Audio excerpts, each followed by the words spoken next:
नमस्कार, मैं हूं संजय कुमार और आप देख रहे हैं एसएम न्यूज़ लाइव। और आज एक बार फिर से मैं आपके सामने हूं और आज मैं आपको बताऊंगा, कुछ दिनों पहले एक मामला सामने आया था जहां पर सूरजपुर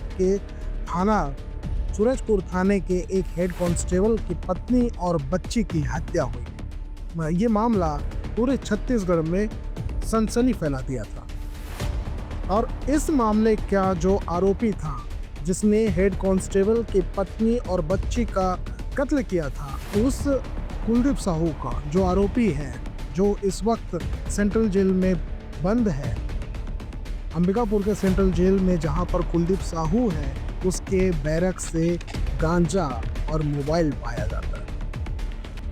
उसके बाद जब ये मामला सामने आता है तो इस मामले में वहाँ के जो अधिकारी होते हैं वो अपना पीठ बचाते हैं और छोटे कर्मचारियों को, जो छोटे सिपाही हैं, मैं आपको दिखाऊंगा एक पेपर की कटिंग जिसमें ये आप देख सकते हैं कि जेल प्रहरी जो थे, 4 जेल प्रहरियों को सस्पेंड कर दिया गया। अब मैं पूछना चाहता हूं कि आखिर 4 जेल प्रहरियों की क्या गलती थी, उन्हें क्यों सस्पेंड किया गया।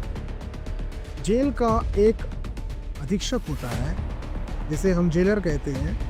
उस जेलर जब कभी भी जेल में किसी के लिए कोई सामान आता है, जब कभी भी कोई कपड़ा हो या कोई भी चीज़, जब परिजन कैदी के लिए लेकर जाते हैं तो उसको पूरी तरह से चेक किया जाता है कि आखिर क्या है जो उनके परिवार के लोग अपने रिश्तेदार को या अपने परिवार के सदस्य को देने आए, तो उसकी जांच होती है।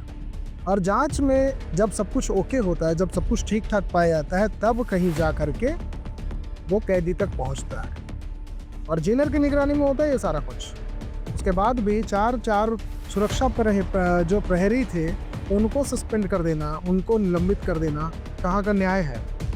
जेलर साहब बचे हुए अभी भी।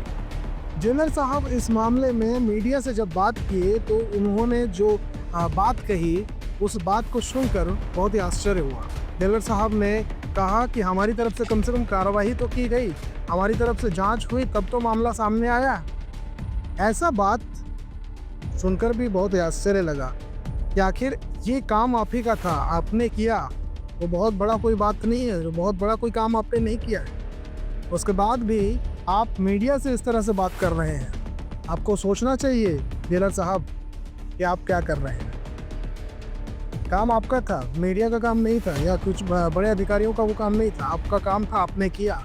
इसके लिए आपको बहुत ज़्यादा खुश होने की ज़रूरत नहीं है, बल्कि आपको इस बात पर जवाब देना पड़ेगा कि आपके रहते जेल में मोबाइल फ़ोन और गांजा कहाँ से आया।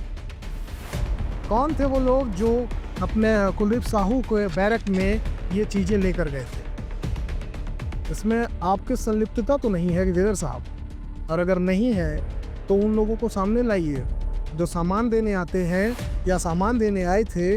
आपको तो जानकारी में होगा ही, आप उनसे उनकी जांच कीजिए, सीसीटीवी कैमरे के फुटेज निकालिए, खंगालिए उनको और देखिए कि आखिर कौन थे वो लोग जो कुलदीप साहू को ये सारा सामान पहुंचा कर गए थे। एक हेड कांस्टेबल का परिवार ख़त्म हो गया और उसका जो आरोपी आपके जेल में बंद है वो मज़े काट रहा है आपकी निगरानी में।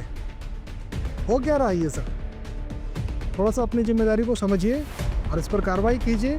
मीडिया और पूरा छत्तीसगढ़ नज़रें टिकाए बैठा है आप पर। जानना चाहते हैं लोग कि क्या करेंगे जेलर साहब, कैसे इसकी जांच करवाएंगे, किसके सहारे होगा जांच, कैसे आएगा मामला सामने, कौन होंगे वो लोग जो जेल तक गांजा और मोबाइल पहुंचा रहे हैं। सामने लाइए। मीडिया ही नहीं, आम आदमी भी जानना चाहता है। जल्द ही हम इसका खुलासा आपके माध्यम से करना चाहेंगे। हमें बताइए कि आखिर वो कौन लोग थे जो गांजा और मोबाइल लेकर कुलदीप को पहुंचाने आए थे। कलेक्टर साहब और पुलिस की टीम यहाँ पर निरीक्षण के लिए आई थी जिला जेल अंबिकापुर में, जिसमें ये देखा गया कि किसी प्रकार की अव्यवस्था तो नहीं है और साथ ही साथ जो बंदी है यहाँ पे उनको किस तरह से रखा जा रहा है, इस विषय में निरीक्षण के लिए ये टीम आई थी आज। पिछले दिनों ये पता चला था कि बैरक में मोबाइल और गांजा मिला और निलंबित भी कर दिए। उसकी जांच चल रही है अभी कि वो अव्यवस्था क्यों हुई थी, उस विषय में विस्तृत जांच रिपोर्ट बनाई जा रही है। आसपास में घट रही घटनाओं को जानने के लिए चैनल को सब्सक्राइब और खबर को लाइक करना ना भूलें। साथ ही कमेंट सेक्शन में जाकर अपने सुझाव हमारे साथ जरूर साझा करें।